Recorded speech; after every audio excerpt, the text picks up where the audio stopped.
चलो हम हिस्ट्री के सबसे बदनाम लोगों में से एक एडोल्फ हिटलर के दिमाग में झांकते हैं।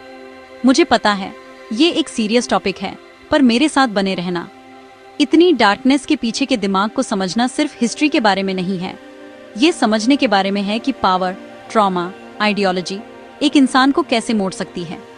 तो हिटलर की साइकी को किस चीज ने शेप दिया?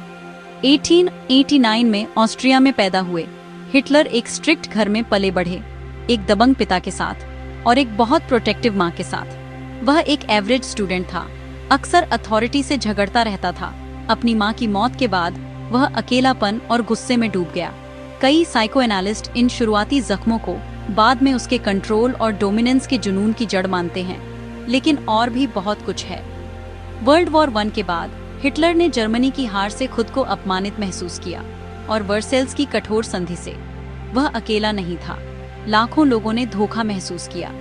इस नुकसान को प्रोसेस करने के बजाय उसने दूसरों पर इल्जाम लगाना शुरू कर दिया। वह कॉन्स्पिरेसी थ्योरीज में फंस गया, यहूदियों को बलि का बकरा बनाया, दूसरे माइनॉरिटीज को, पर्सनल दर्द को सामूहिक नफरत में बदल दिया। एरिच फ्रॉम जैसे साइकोएनालिस्ट वॉल्टर लैंगर ने तर्क दिया है कि हिटलर के व्यक्तित्व में नार्सिसिज्म के क्लासिक साइन थे और पैरानोया के। उसे तारीफ की भूख थी, उसे पूरी लॉयल्टी चाहिए थी और उसे हर जगह दुश्मन दिखते थे। उसके दिमाग में दुनिया एक बैटलफील्ड थी, वह बनाम बाकी सब। लेकिन ट्विस्ट ये है, हिटलर अंदर से बहुत इनसिक्योर भी था। उसके बड़बोलेपन के पीछे एक ऐसा आदमी था जो कमजोरी से डरा हुआ था, प्योरिटी के प्रति जुनूनी था, अपनी नाकामियों से परेशान था। उसकी स्पीचें, उसका प्रोपेगेंडा, ये सब इस अंदरूनी खालीपन को भरने की कोशिशें थीं। उसे जितनी ज्यादा पावर मिलती गई, उसे हर डिटेल को कंट्रोल करने की उतनी ही ज्यादा जरूरत महसूस हुई, हर व्यक्ति को, हर कहानी को। तो ये सब क्यों जरूरी है?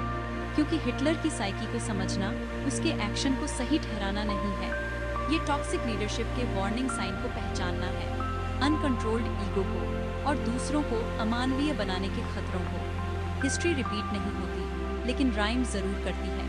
हिटलर जैसे दिमागों को अनमास्क करके मैं एक्सट्रीमिज्म के बीज को बेहतर तरीके से पहचान सकता हूँ, इससे पहले कि वे जड़ पकड़ लें। मेरे साथ बने रहने के लिए थैंक्स। अगर आप हिस्ट्री के सबसे बदनाम लोगों की साइकोलॉजी में और गहराई से जानना चाहते हैं तो सब्सक्राइब करो और चलो एक्सप्लोर करते रहें।